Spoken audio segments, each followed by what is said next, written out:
News of the day, Alexa Filippo just tweeted this. She said the WNBA and the WNBPA met in New York City for about 3 hours today. The player delegation included Nneka Ogwumike, Alicia Clark, Brianna Turner, and Stephanie Dolson. Napheesa Collier and Kelsey Plum had travel issues and didn't make it to New York. Ogwumike and company declined to comment on the PA's way out.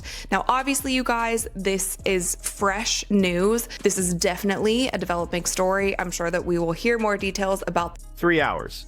That's how long the WNBA and the Players Association sat across from each other in New York City on Monday. And when it was over, they walked out with absolutely nothing. No proposal, no progress, no plan. Just 3 hours burned in a room when the entire 2026 season is hanging by a thread. And here's the part that should terrify every WNBA fan.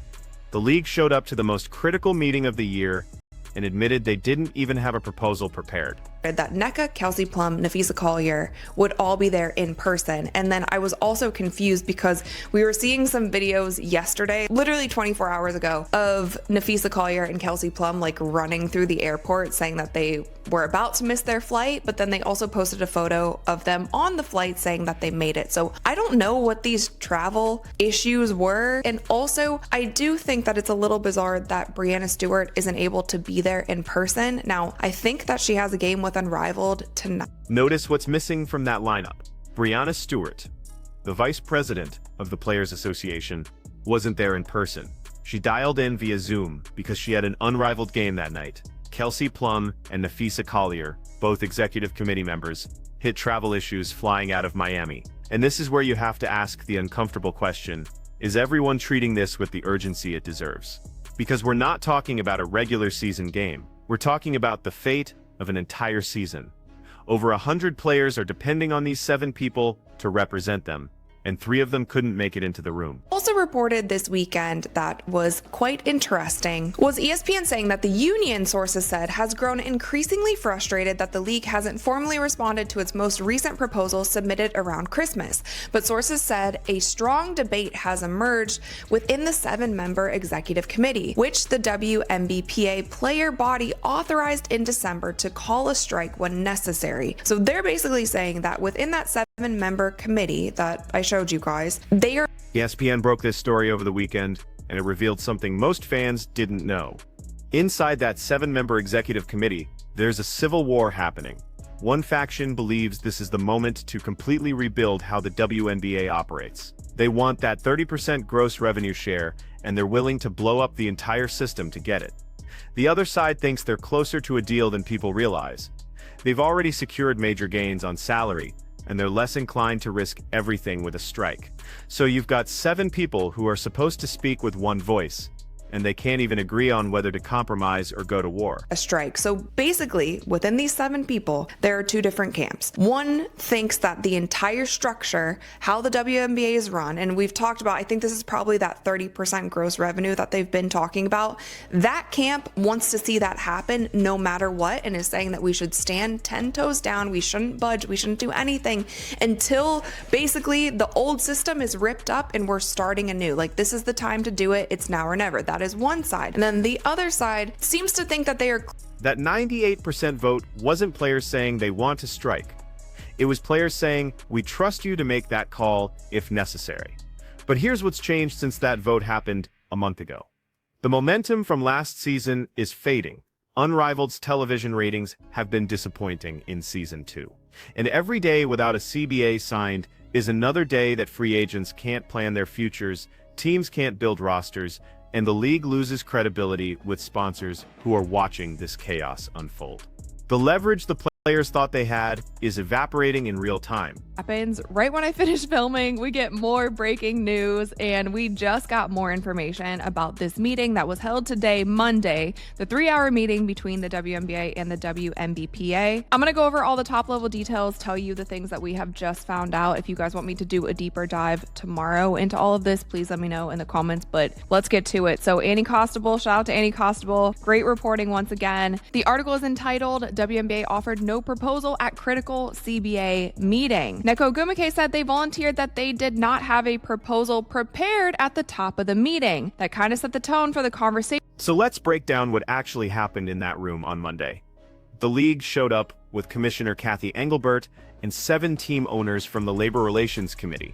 That includes ownership from Atlanta, Chicago, Connecticut, Indiana, Dallas, Phoenix, and Seattle. On the players' side, you had Nneka Ogwumike leading the delegation with Alicia Clark, Brianna Turner, and Stephanie Dolson there in person. Another 40 players joined via Zoom, including the executive committee members who couldn't travel. And according to multiple reports, the league opened the meeting by volunteering that they didn't have a proposal prepared.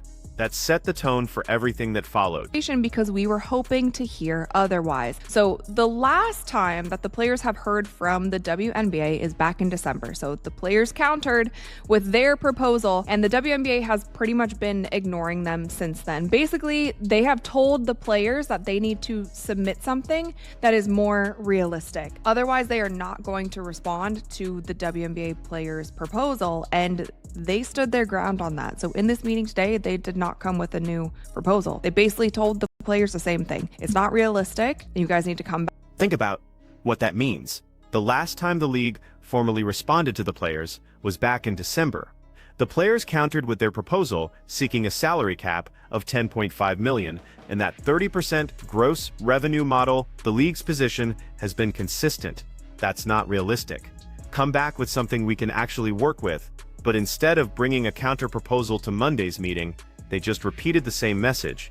It's not realistic. You need to move. We're waiting on you. After 3 months of silence, that was their answer. Expressed feelings of lack of urgency from the league side coming out of Monday's meeting after the WNBA failed to offer a counter-proposal. They added that time could have been better spent considering players have not had an in-person meeting with the league since close to the WNBA finals. However, their stance on a strike has not changed just yet. There are so many more conversations that have to happen before a strike can even be called. So basically, that's pretty much all we're going to talk about today, you guys. It seems like Here's where this gets personal for the players in that room. Before the meeting even started, they held a prep call at the WNBA headquarters with over 40 players on the line, and they brought in reinforcements. Politician Stacey Abrams and AFL-CIO President Liz Schuler both joined to deliver messages of support. That's the kind of call you make when you're preparing for battle, not negotiation. They were getting hyped up by labor leaders and political figures walking into that room ready to fight. And then the league showed up with nothing. deeper dive tomorrow, but that's insane. And like I said, Caitlin Clark was in New York City last night. She made her debut as an NBA analyst for NBC. She was there on a panel with Carmelo Anthony, with Reggie Miller, and with Maria Taylor. She did the pregame show. By the way, you guys, we go live for at least one nationally televised NBA game per week. So make sure that you guys subscribe and click the notification bell if you're interested in joining us in those watch parties. We were live for the game last night, and I thought Caitlin did a really good job on the broadcast. I know a lot of fans were hoping that she would have been on longer, but I kind of warned you guys even when we started the live stream. I was like, just FYI, you guys, NBC also had Michael Jordan. Now contrast that meeting with what Caitlin Clark said on NBC the same night.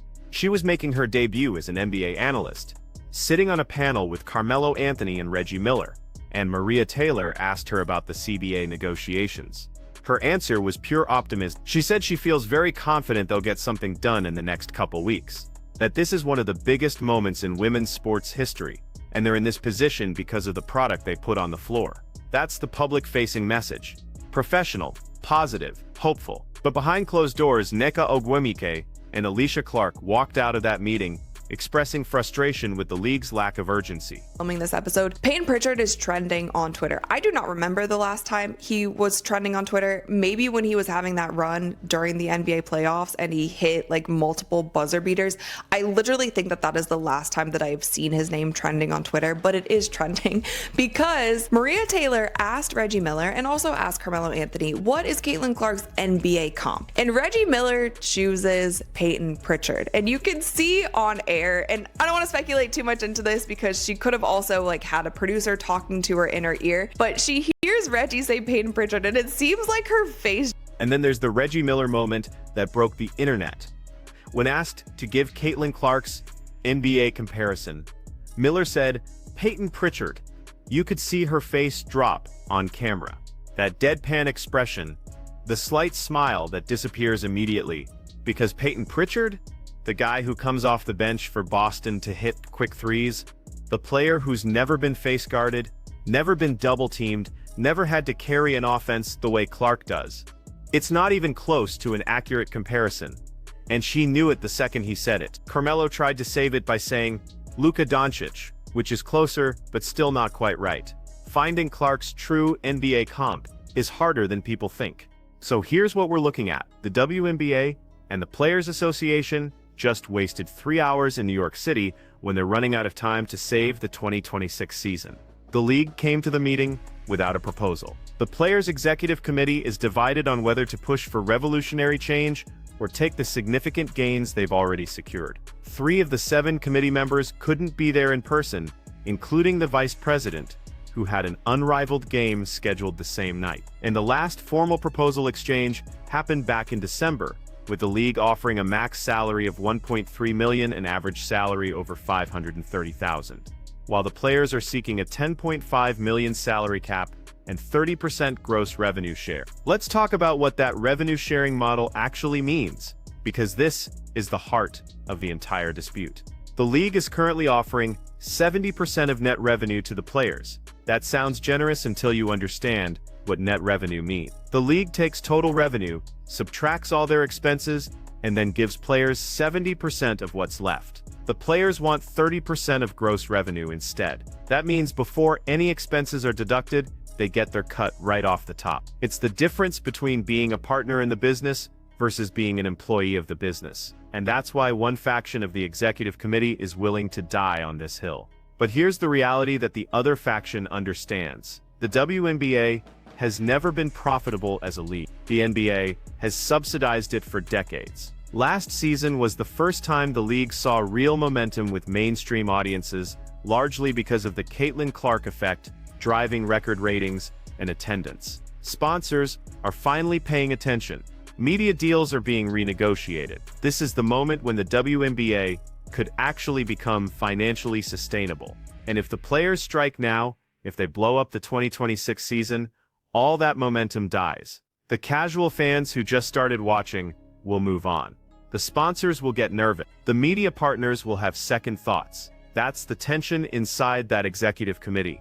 One side sees this as now or never, the only chance to fundamentally restructure the league's economics while they have leverage. The other side sees it as too risky, worried that pushing too hard could destroy the very growth they're trying to capitalize on. And both sides have valid points. The players absolutely deserve a bigger share of the revenue they're generating. But the league also has legitimate concerns about financial sustainability and whether the players' demands are realistic given the current business model. What makes Monday's meeting so frustrating is that neither side seems willing to move. The league keeps saying the players' proposal isn't realistic without offering a counter that bridges the gap.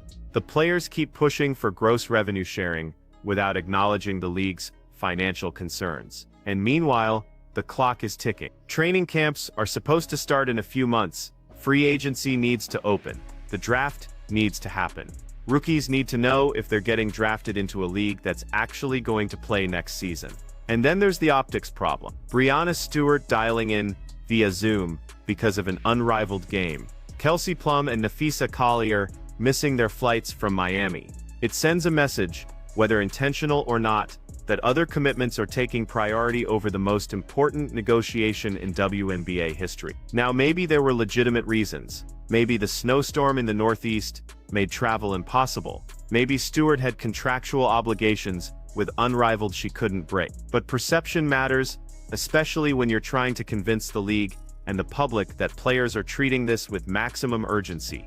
Compare that to the 4 players who did show up in person: Nneka Ogwumike, Alicia Clark, Brianna Turner, and Stephanie Dulson cleared their schedules, got themselves to New York, and sat across from team owners for 3 hours. That's the kind of commitment this moment required. And it makes you wonder what the meeting would have looked like if all 7 executive committee members had been in that room, presenting a united front, showing the league they're serious about getting this done. The other concerning detail is that 40 players joined via Zoom. We don't know who those players were yet, but that's a significant number. It suggests there's real engagement from the broader player pool, not just the executive committee. But it also raises questions about how much those 40 players actually contributed to the discussion versus just being passive observers. Were they asking questions, offering perspectives, or were they just there to show solidarity? Because if the players want to negotiate effectively, they need the full diversity of opinions in the room. Veterans who remember the last CBA fight, rookies who are worried about their first contracts, stars who are making good money, versus role players who are scraping by. All those voices matter.